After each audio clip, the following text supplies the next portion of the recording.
तो पिछली क्लास में हम लोगों ने एटलीस्ट ये समझ लिया था कि एस्ट्रोलॉजी का क्या उपयोग है, कहाँ उपयोग करना चाहिए, कहाँ उपयोग नहीं करना चाहिए, कहाँ उपयोग नहीं करना चाहिए ये भी जानना इम्पोर्टेंट है। तो एस्ट्रोलॉजी का उपयोग जैसे आपने सुना होगा, सनातन गोस्वामी का एक पास टाइम सुना होगा कि जब वो एक धर्मशाला में रुके थे तो वहां का जो धर्मशाला का जो ओनर था उसके पास एक एस्ट्रोलॉजर था और वो एस्ट्रोलॉजर अपनी ज्योतिष विद्या से ये बता सकता था कि जो यात्री वहां ठहरने के लिए आए हैं उनके पास कितने गोल्ड कॉइन्स हैं। एंड उसके बेसिस पे वो धर्मशाला का ओनर सनातन गोस्वामी की हत्या करने के लिए भी तैयार था।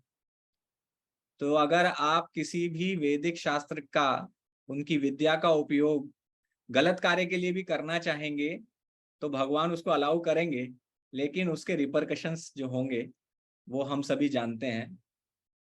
कर्म का फल अवश्य मिलता है और ज्योतिष इसी सिद्धांत पर आधारित है कि आप जो भी कर्म करेंगे उसका आपको इस जन्म में फल मिल रहा है जो आपने पास्ट में कर्म किए हैं। जो आपके प्रारब्ध कर्म के रूप में आपके कुंडली में ग्रहों के माध्यम से फल प्राप्त होंगे वो आपके प्रारब्ध कर्मों के कारण होंगे। जो प्रारब्ध कर्म आपने अगर पढ़ा हो, ध्यान दिया होगा कि हम लोग भक्ति के शास्त्र में भी चर्चा करते हैं कि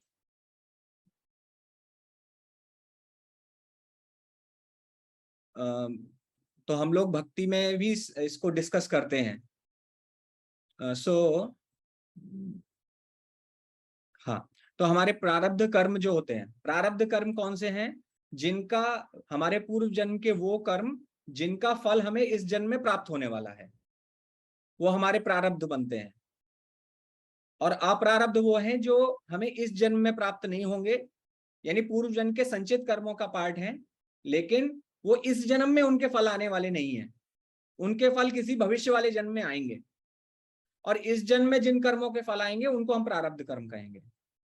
तो जब किसी व्यक्ति का जन्म होता है, जब किसी बच्चे का जन्म होता है, उस समय आकाश में जो ग्रहों की स्थिति होती है उसका हम फोटो निकाल लें तो वो फोटो हमारी कुंडली है।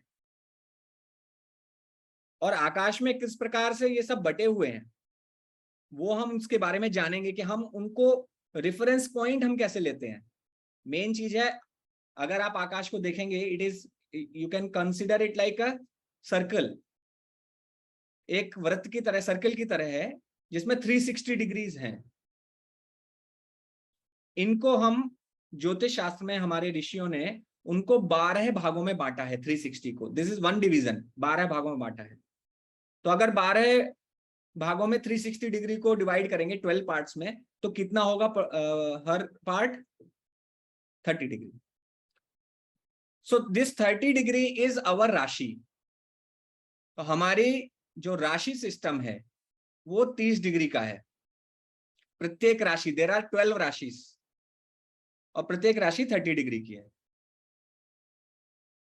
और इसके अलावा हर राशि में, अब जैसे आप आसमान में देखते हैं तो आपको जो ऑब्जेक्ट्स, सेलेस्टियल ऑब्जेक्ट्स जिनको कहते हैं, वो जो दिखाई देते हैं उनमें आपको दो चीजें हैं। एक तो ग्रह दिखाई देते हैं और दूसरे नक्षत्र दिखाई या तारे दिखाई देते हैं। ग्रह और तारे, तो ग्रह तो मूवमेंट करते हैं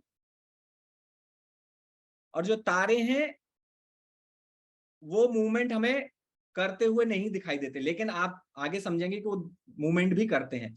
अगर आपने वैदिक कॉस्मोलॉजी पढ़ी होगी तो वैदिक कॉस्मोलॉजी जियोसेंट्रिक थ्योरी है, जिसमें जियोसेंट्रिक का मतलब है कि पृथ्वी स्थिर है और बाकी जो प्लैनेट्स हैं, सूर्य, चंद्र, मंगल, बुध, गुरु, शुक्र, शनि, नेपच्यून, प्लूटो, यूरेनस, ये सब जो है चक्कर लगा रहे हैं पृथ्वी के ऊपर।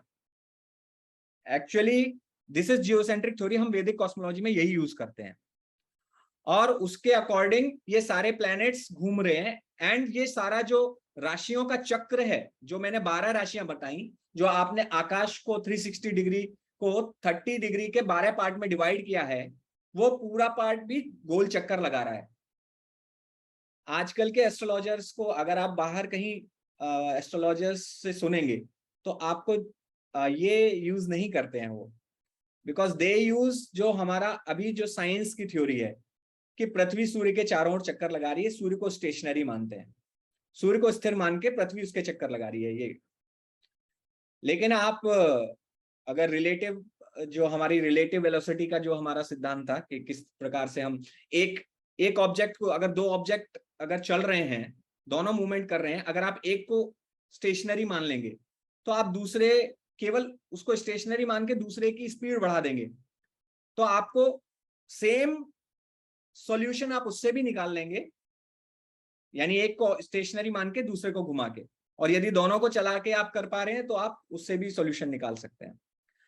तो बेसिकली हमारी जो वैदिक कॉस्मोलॉजी है वो जियोसेंट्रिक थ्योरी है, तो हमारी पृथ्वी स्थिर मानी गई है उसमें और बाकी प्लैनेट्स उसके अराउंड चक्कर लगा रहे हैं। तो हम वी कैन अंडरस्टैंड कि जो, अगर आपने वैदिक कॉस्मोलॉजी में ध्यान दिया होगा कि जो भूमंडल है वो बेसिकली एक टेपर्ड स्ट्रक्चर है, ऐसा शंकु के आकार का स्ट्रक्चर है। एंड जो हमारा जम्बू द्वीप है वो सदर्न, आपका सुमेरु पर्वत बीच से जाता है, सुमेरु मेरु पर्वत जो गोल्डन माउंटेन है, एंड उसके सदर्न पार्ट में जम्बू द्वीप है जहां पर भारतवर्ष है, ठीक है। और जो ऊपर आसमान में अलग अलग डिस्टेंस पे ग्रह हैं, सबसे आप उसमें देखिए शायद सबसे पहले ये राहु केतु बहुत क्लोज दिखा रहे हैं, राहु केतु, सूर्य, चंद्र, और फिर उसके बाद शुक्र, मंगल, बुध, गुरु, शनि, इस प्रकार से। तो ये सब अलग अलग हाइट्स पे हैं। अभी क्या है, आप मॉडर्न थ्योरी देखेंगे तो उसमें दिखा देते सब एक ही प्लेन में है, यानी सूर्य है और उसके एक ही प्लेन में यहाँ पे चक्कर लगा रहा है, पृथ्वी चक्कर लगा रही है, और बुध चक्कर लगा रहे हैं, गुरु चक्कर लगा रहे हैं, शनि। तो डिस्टेंस ऐसे बढ़ा देंगे, रेडियल डिस्टेंस बढ़ा देंगे, बट वो प्लेन एक ही दिखाते हैं। बट वैदिक कॉस्मोलॉजी के अकॉर्डिंग वो प्लेन भी सेम नहीं है, वो अलग अलग ऊंचाई, मतलब पृथ्वी से भूतल से वो अलग अलग ऊंचाइयों पे है। एनीवेज, तो इस प्रकार हमने 12 राशियों का चक्र बनाया हमारे ऋषियों ने, और वो घूम रहे हैं। तो एक पॉइंट ऑफ टाइम पे इस समय जो ईस्टर्न होराइजन में, आपकी जो ईस्टर्न डायरेक्शन है, जैसे मेरे लिए सामने ईस्टर्न डायरेक्शन है, इस समय ईस्टर्न डायरेक्शन पे एक राशि राइज कर रही होगी। आकाश एक्चुअली इलिप्टिकल चक्कर लगाता है, वो टेढ़ा है, it's not, you can say it is 23 degree का एक एंगल है, उस पे वो घूम रहे हैं। तो इस समय ईस्टर्न होराइजन पे एक राशि उदय होगी। आप सिंपल शब्दों में समझिए, ज्यादा डिटेल में जाएंगे तो अभी कंफ्यूज हो जाएंगे। अभी क्योंकि बिगिनिंग है, लेट अस जस्ट कंसीडर कि ईस्टर्न होराइजन पे, पूर्व क्षितिज पे जो राशि उदय हो रही है, वो राशि इस समय की लग्न होती है। लग्न वगैरह की मैं अभी आपको चर्चा बताऊंगा, वो बताऊंगा। तो इस समय ईस्टर्न होराइजन से जो राइज होती है वो लग्न होती है, और प्लैनेट्स भी किसी किसी राशि में बैठे होंगे। टोटल हमारे पास 9 प्लैनेट्स हैं। आपको मैं उनकी एक पिक्चर दिखाता हूं।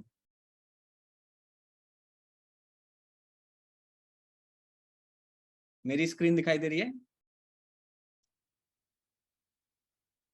आप इसमें नोटिस कीजिए, उनके कलर नोटिस कीजिए, उनका फेस नोटिस कीजिए, उनकी आंखों की डायरेक्शन नोटिस कीजिए, उनके चेहरे का जो स्ट्रक्चर है वो नोटिस कीजिए। लेट्स मेडिटेट एंड अंडरस्टैंड ये कौन कौन से प्लैनेट्स हैं। सूर्य तेजवान है, उनके चेहरे पर बहुत तेज है, एक क्षत्रिय के समान है, मूछें हैं, ओके। आप उनके माथे पे तिलक भी देख सकते हैं, ठीक है। तो सूर्य नारायण भी हैं, आपको पता होगा कि जब सूर्य पोजीशन खाली होती है और कोई लिविंग एंटिटी इस इतनी क्वालिफाइड नहीं होती है कि उनको सूर्य का पद प्रदान किया जा सके, दिया जा सके, तब भगवान स्वयं सूर्य नारायण को आते हैं। एंड सूर्य नारायण इसलिए भी हैं क्योंकि सूर्य जो है इस संसार को, जो पूरा जो बिना सूर्य के ये संसार एग्जिस्ट नहीं कर सकता, and he is actually maintainer of everything. तो आप सूर्य हमारे लिए बहुत इंपॉर्टेंट प्लैनेट है। आप इनकी जब हम इनके बारे में पढ़ेंगे, सूर्य को आत्मा का रिप्रेजेंटेशन भी दिया गया है, आत्मा का प्रतिनिधित्व करते हैं सूर्य। सो आत्मा is the most important part of the body, you know, we are soul actually, हम आत्मा है। तो अगर किसी के सूर्य प्रबल हैं, अच्छे स्थान में हैं उनकी कुंडली में और अच्छी परिस्थिति में है, तो व्यक्ति की आत्मा प्रबल होती है, उसके अंदर जो सिद्धांत हैं वो प्रबल होते हैं। सूर्य के बारे में आप जानते हैं कि सूर्य जिस टाइम पे निकलते हैं और जिस टाइम पे डूबते हैं वो फिक्स है, कभी बदलता नहीं है। तो जिन व्यक्ति का सूर्य अच्छा होता है वो पंक्चुअल बहुत होते हैं। सूर्य की क्वालिटीज हम ग्रहों की क्वालिटीज के माध्यम से समझ सकते हैं कि उनका हमारे जीवन पर किस प्रकार प्रभाव पड़ता है। यानी सूर्य की जो खुद की क्वालिटीज हैं, जैसे सूर्यदेव ज्ञानवान बहुत हैं। आपको पता होगा, आप में से कितने कोई बता सकता है कि किसको उन्होंने ज्ञान दिया था, किसने सूर्य से ज्ञान लिया था? भगवान ने सूर्य को ज्ञान दिया था, ये तो आपको पता ही होगा। हनुमान जी। और हनुमान जी ने, बिल्कुल सही कहा, हरि बोल। तो हनुमान जी ने सूर्यदेव से ज्ञान लिया था। तो सूर्य बहुत ज्ञानवान है, वेदों के विद्वान हैं, उन्हें सारे शास्त्रों का ज्ञान है।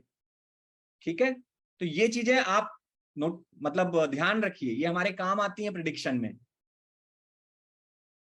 हर ग्रह की जो क्वालिटीज है वो हम प्रिडिक्शन में यूज करते हैं।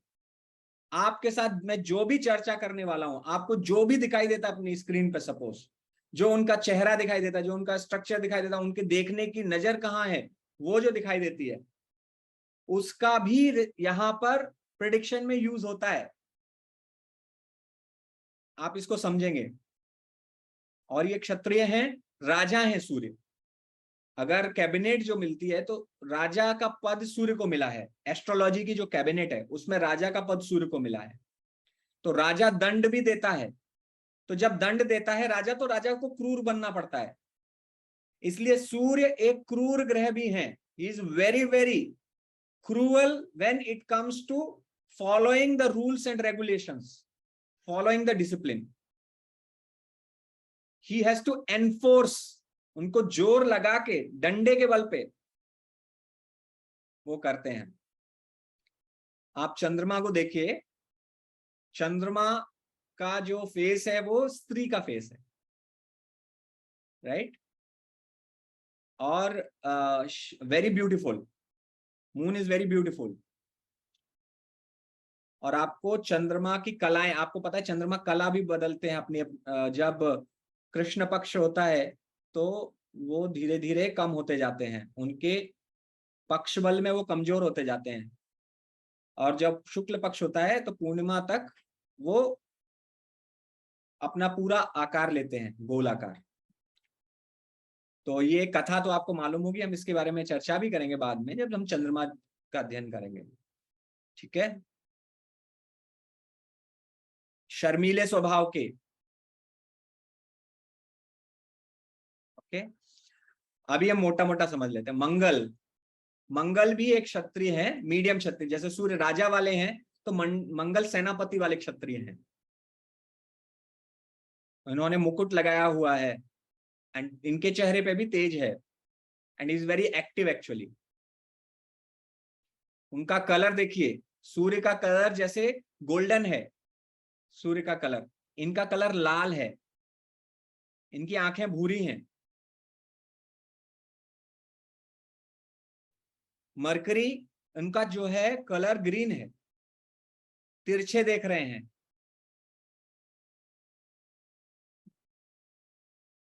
एक बच्चे के समान फेस है इनका।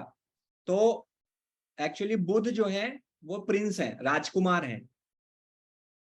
जुपिटर ऋषि हैं, यानी गुरु हैं। बृहस्पति गुरु है तो आपको पता ही है। साधु का फेस है, उनके बाल और दाढ़ी एक ऋषि के समान है, आप देख सकते हैं। ज्ञान है इनके पास बहुत, शास्त्रों का ज्ञान है। शुक्र, शुक्र भी एक्चुअली स्त्री ग्रह हैं, एक्चुअली वो भी स्त्री ग्रह हैं, यहाँ पे मूछें भी हैं दिखाई गई हैं, वो एक्चुअली स्त्री ग्रह हैं। और एक आंख दिखाई गई है, उसमें भी तिरछा देख रहे हैं। क्या? शनि। शनि ये है शूद्र एक्चुअली। और शुक्र और गुरु दोनों ही ब्राह्मण है। शुक्र और गुरु ब्राह्मण है। चंद्रमा और मरकरी वैश्य है। शनि शूद्र है, सेवक है। इनका शरीर बहुत ही यू कैन से कि क्रश है, मतलब ज्यादा अच्छा शरीर नहीं है। राहु और केतु। केतु आप देख सकते हैं, एक्चुअली इनको इंग्लिश में नोड्स बोलते हैं, nodes of moon, north node and south node. तो केतु और राहु, एक्चुअली राहु ही राक्षस थे, उनका सर काट दिया गया तो वो अब राहु है, और नीचे का जो धड़ बचा वो केतु है। और इनका सांप से बहुत क्लोज रिलेशन है। आप उनको समझ पाएंगे कि जब काल सर्प दोष होता है किसी की कुंडली में, तो सारे ग्रह जब राहु और केतु के मध्य में बैठे होते हैं तो वो काल सर्प दोष होता है। ये भी एक्चुअली दोनों ये भी क्षत्रिय की तरह कार्य करते हैं, यानी सैनिक। ये भी युद्ध करते हैं, सेनानी है एक तरीके से, सैनिक हैं, युद्ध करते हैं ये भी। बट केतु की कुछ क्वालिटीज हैं spiritual, he is also spiritual planet actually.